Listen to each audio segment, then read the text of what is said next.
الحمد لله وحده والسلام على من لا نبي بعده. بسم الله الرحمن الرحيم. رب اشرح لي صدري ويسر لي أمري واحلل عقدة من لساني يفقه قولي. ربي زدني علما ربي زدني علما ربي زدني علما. اللهم مصرف القلوب صرف قلوبنا على طاعتك. آمين. تو چلیے آج ہم سورۃ البقرہ کی آیت نمبر 21 سے آج ہم پڑھیں گے انشاءاللہ۔ کل ہم نے آیت نمبر 14 سے 20 تک ہم نے مکمل کر لیا تھا۔ ایک مرتبہ پیچھے کا تھوڑا ریویژن کر لیں گے۔ آیت نمبر 14 میں کیا بتایا گیا تھا کہ اللہ تعالیٰ نے اہل ایمان کو ایک خبر دے دی کہ اللہ تعالیٰ نے کیا بتایا کہ جب منافق جو ہے ان کی طرح کے لوگوں سے جب وہ ملتے ہیں، یعنی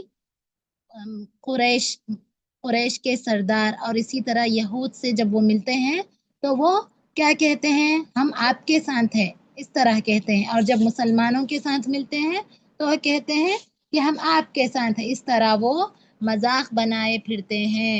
پھر اللہ تعالیٰ نے کیا کیا کہ اللہ نے ان کا مذاق بنایا۔ وہ لوگ اللہ کا مذاق نہیں بنا رہے بلکہ اللہ نے ان کا مذاق بنایا۔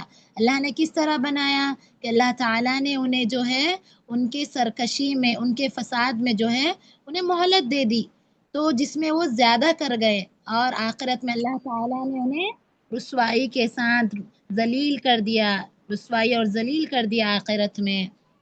پھر اسی طرح بتایا گیا کہ منافق جو ہے ہدایت کے بدلے گمراہی کو خریدتا ہے، اور اندھے پن کو بینائی کو اندھے پن کے بدلے خریدتا ہے، اندھے پن کے بدلے بینائی کو اندھے پن کے بدلے خریدتا ہے، اور اسی طرح وہ ایسا تجارت کرتا ہے جس میں بس دنیا کے لیے نفع ہو، آخرت کے لیے نہیں، اس طرح وہ کرتا ہے۔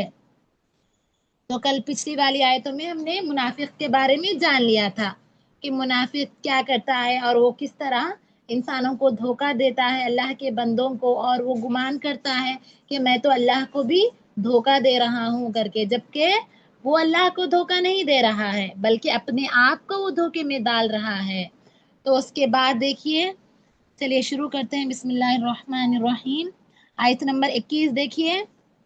آیت نمبر 21 میں کیا بتایا گیا ہے؟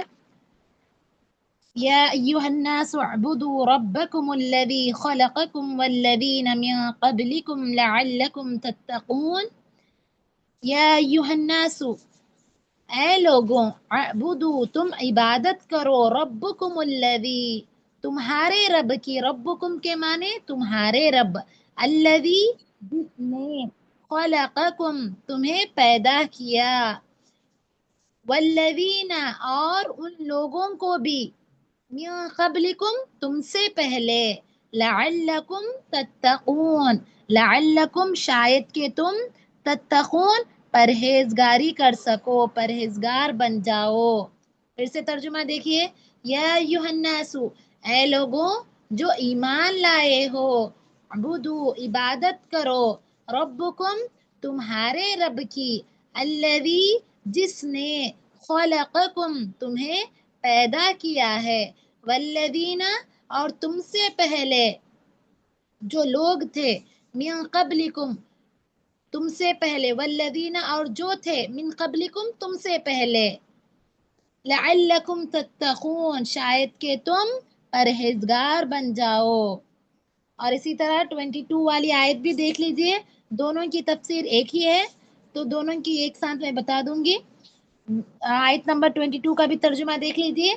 الذی جعل لکم الارض فراشا، الذی، جس نے، جعل، بنایا، لکم، تمہارے لیے، ارض، زمین کو، فراشن، فرش بنایا، بچھونا بنایا، والسماء، اور آسمان کو، بناء، اور آسمان کو چھت بنایا، وَأَنزَلَ، اور نازل کیا، مِنَ السَّمَاءِ، آسمان سے، مَاءً، پانی، فَأَخْرَجَ، اور نازل کیا، بِهِ، اس کے ذریعے، من الثمرتی پھلوں کو، رزقا لکم تاکہ اس کے ذریعے سے تمہیں رزق ملے، رزقا جو پانی نازل کیا گیا اس کے ذریعے سے پھل ملے، فخرج بھی اس کے ذریعے سے پھل ملے، رزقا لکم جو تمہارے لیے رزق ہو، فلا تجعلوا فلا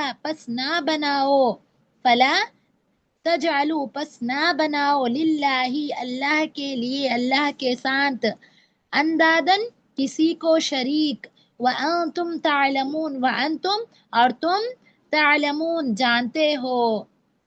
پھر سے آیت نمبر 22 کا ترجمہ دیکھیے، الذی جس نے جعل بنایا لکم تمہارے لیے، ارض زمین کو، فراشن فرش بچھونا یعنی زمین کو بچھونا بنایا، والسماء اور آسمان کو چھت بنایا، وانزل اور نازل کیا، من السماء آسمان سے، ماء پانی، فاخرج به اور اس کے ذریعے سے، من الثمرتی پھل نکالے، فاخرج نکالے اس کے ذریعے سے، من الثمرہ پھل، رزقا لکم تمہارے لیے رزق، فلا تجعلوا بس تم نہ بناؤ للہ اللہ کے لیے، اندادن شریک کسی کو شریک نہ بناؤ اللہ کے ساتھ، وانتم تعلمون اور تم جانتے ہو۔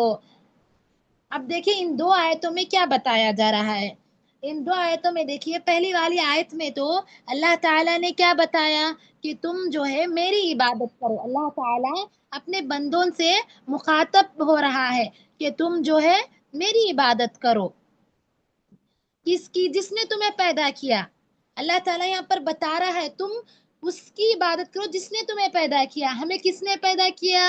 اللہ رب العالمین نے، اور ہم سے بھی جو پہلے تھے ان لوگوں کو بھی اللہ ہی نے پیدا کیا، لعلکم تتقون شاید کہ تم اس کے ذریعے سے متقی بن جاؤ، پرہیزگار بن جاؤ، تقوی اختیار کر لو۔ تو اس کا مفہوم دیکھیے، اس کے مفہوم میں پہلے یہ بات جانیے کہ یہاں سے جو ہے منافق اور کفار اور مومنین کے بارے میں ختم ہو گیا ہے، یہاں سے اللہ تعالیٰ اپنی توحید کے بارے میں بتا رہا ہے۔ اس آیت سے جو ہے اللہ تعالیٰ کی توحید کا ذکر، تذکرہ جو ہے شروع ہو رہا ہے۔ جتنے ہم لوگوں نے پہلی آیتیں پڑھی تھی وہ گروہ کے تعلق سے تھی، یعنی ایک منافق کا گروہ، ایک کفار کا، ایک مشرک کا، ایک مومنین کا، اس طرح تین گروہ کے بارے میں ہم نے جان لیا کہ مومنین کا گروہ کیسا ہوتا ہے، کفار کا گروہ کیسے ہوتے ہیں، اور منافق کا گروہ کیسا ہے۔ تو اب اللہ تعالیٰ یہاں سے بتا رہا ہے کہ پورے لوگوں سے اللہ تعالیٰ مخاطب ہو کے فرما رہا ہے، منافق، مشرک، کفار، مومن، ہر ایک سے اللہ تعالیٰ یہاں پر بتا رہا ہے، اور اللہ یہاں سے جو ہے توحید کا سلسلہ شروع ہو رہا ہے۔ توحید یعنی ایک اللہ کی عبادت کرنا، ایک اللہ کو ماننا، یہاں سے یہ آیتیں شروع ہو رہی ہیں۔ تو پہلے کیا بتایا گیا؟ یا ایھا الناس، یا ایھا الناس، یا ایھا الناس سے مراد کیا ہے؟ دیکھیے یہ خطاب صرف مسلمانوں سے نہیں، یہ خطاب جو یا ایھا الناس کہا جا رہا ہے یہ صرف مسلمانوں کے لیے نہیں ہے، بلکہ تمام مسلمان ہیں، تمام مسلمانوں کے لیے۔ مثال کے طور پر مومن، کافر، منافق، مشرک، ہر ایک کے لیے، یہ ہر ایک کے لیے اللہ تعالیٰ بتا رہا ہے۔ اللہ تعالیٰ نے کیا بتایا؟ اعبدوا ربکم، تم عبادت کرو تمہارے رب کی۔ تو ہمارا رب کون ہے؟ اللہ تعالیٰ ہی سب کا رب ہے، یعنی اللہ تعالیٰ اس آیت میں حکم دے رہا ہے، اعبدوا ربکم یعنی تم جو ہے اپنے رب کی عبادت کرو۔ اس آیت میں اللہ نے حکم دیا، یعنی صرف اللہ ہی کی عبادت کرو۔ اس آیت سے ہمیں بات واضح سے معلوم ہوتی ہے کہ عبادت صرف اللہ ہی کی کرنی چاہیے۔ اب عبادتیں کون کون سی عبادتیں؟ نماز، روزہ، دعا، سجدہ، نظر ماننا، قربانی، اور ہر عبادت صرف اللہ ہی کے لیے کرنی چاہیے، کیونکہ اللہ نے حکم دیا عبادت تم صرف اپنے رب کی کرو، یعنی ہر عبادت صرف رب کے لیے کرنی چاہیے۔ اور اسی طرح یہ بھی بتایا جب اللہ کی عبادت کر رہے ہیں تو اس کے ساتھ کسی کو شریک نہیں کرنی چاہیے، اللہ کے ساتھ کسی کو شریک نہیں کرنا چاہیے، صرف اللہ ہی کی عبادت کرنی چاہیے۔ پھر اس کے بعد بتایا گیا الذی خلقکم، پہلے تو بتایا تمہارے رب کی عبادت کرو، پھر بتایا الذی خلقکم، جس نے تمہیں پیدا کیا۔ تو اللہ تعالیٰ یہاں پر یاد دلا رہا ہے ہمیں، جو ہے اللہ تعالیٰ یاد دلا رہا ہے کہ تم جو ہے خود بخود پیدا نہیں ہوئے۔ اللہ تعالیٰ اس آیت کی ٹکڑے میں ہمیں یاد دلا رہا ہے کہ تم جو ہے خود بخود پیدا نہیں ہوئے، بلکہ تمہیں جو ہے اللہ نے پیدا کیا۔ تم جو ہے تم کو پیدا کرنے والا جو ہے اللہ ہے۔ اور یہ بتایا تمہیں اللہ نے عدم سے وجود میں لایا، یعنی تم کچھ بھی نہیں تھے تو اللہ تعالیٰ نے تمہیں وجود میں لایا، تمہیں انسانی شکل دی، تمہیں دنیا میں بھیجا، کس نے؟ اللہ نے۔ تمہیں جسم، عقل، آنکھیں، کان اور تمام نعمتیں اللہ نے دی ہیں۔ اور پھر اس کے بعد بتایا والذین من قبلکم، اور تم سے پہلے لوگ، یعنی صرف تم ہی نہیں، یعنی صرف تم کو ہی اللہ نے پیدا نہیں کیا بلکہ تم سے پہلے والوں کو بھی، جیسے حضرت آدم علیہ السلام سے لے کر تمام انسانوں کو، تمام مسلمانوں کو، تمام انبیاء کو، تمام امتوں کو، اور تمہارے باپ و اجداد کو، تمہارے آبا و اجداد کو، سب کو کس نے پیدا کیا؟ اللہ تعالیٰ نے پیدا کیا۔ اسی لیے وہی سب کا رب ہے۔ لعلکم تتقون، تاکہ تم متقی بن جاؤ، پرہیزگار بن جاؤ، یعنی اللہ کی عبادت کا مقصد جان لو، یعنی اللہ تعالیٰ نے پیدا کیا، اللہ تعالیٰ نے تمہیں حکم دیا، اور اللہ تعالیٰ سب کو کہہ رہا ہے کہ میری عبادت کرو۔ تو عبادت کا مقصد جاننے کہ جب انسان عبادت کا مقصد جان لیتا ہے تو اس کے اندر تقوی پیدا ہوتا ہے، اسے معلوم ہوتا ہے کہ کس کی عبادت کرنی چاہیے۔ جب انسان سمجھ جاتا ہے کہ اسے کس نے پیدا کیا، اسے کس نے بنایا، تو اس کے عبادت کس کی کرنی چاہیے، تو اس کے اندر تقوی پیدا ہوتا ہے۔ تو اس کے بعد والی آیت میں دیکھیے کیا بتایا جا رہا ہے، الذی جعل لکم الفراش، یعنی اللہ تعالیٰ نے یہاں پر کیا بتایا گیا، الذی جعل لکم الفراش، اللہ تعالیٰ نے تمہارے لیے کیا کیا؟ زمین بنائی، آسمان بنایا، اور اس آسمان کے ذریعے سے پانی بھیجا، اور اس پانی کے ذریعے سے دنیا میں کھیتی باڑی ہوئی، جس کے ذریعے سے پھل اگے، اور وہ پھل ہمارے لیے رزق بنے۔ تو تم اللہ کے ساتھ کسی کو شریک نہ بناؤ، جبکہ تم جانتے ہو یہ سب دینے والا اللہ تعالیٰ ہے۔ تو اس آیت میں اللہ تعالیٰ جو ہے اپنے نعمتوں کے بارے میں گنا رہا ہے کہ اللہ تعالیٰ نے ہمیں یہ چیزیں دی ہیں، اللہ نے آسمان بنایا، زمین بنائی، اور آسمان سے بارش نازل کیا۔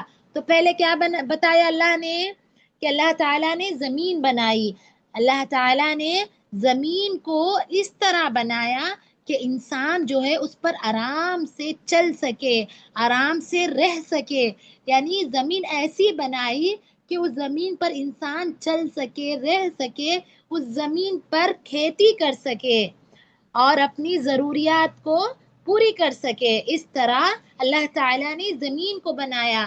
اگر زمین بہت سخت ہو جاتی یا بہت نرم ہو جاتی اور ہلتی رہتی تو اس میں زندگی ممکن نہیں ہوتی تھی، زندگی گزارنا اس میں ممکن نہیں ہو پاتا تھا۔ اگر زمین یا تو بہت زیادہ نرم ہو جاتی یا مسلسل ہلتی رہتی تو زمین میں زندگی گزارنا ممکن نہیں ہوتا تھا۔ تو اللہ تعالیٰ نے زمین کو ایک آرام دائق انسان کے لیے، اب اس کی ضرورت پوری کرنے کے لیے اللہ تعالیٰ نے اس کو بنایا ہے۔ اور پھر کیا بنایا اللہ تعالیٰ نے؟ آسمان کو بنایا، اور آسمان اور چھت کو بنایا۔ آسمان انسان کے لیے ایک محفوظ چھت ہے، ایک محفوظ چھت کی طرح ہے، اسی سے سورج، چاند، ستارے اور بادل بنائے، یعنی اسی چھت میں، اسی آسمان میں اللہ تعالیٰ نے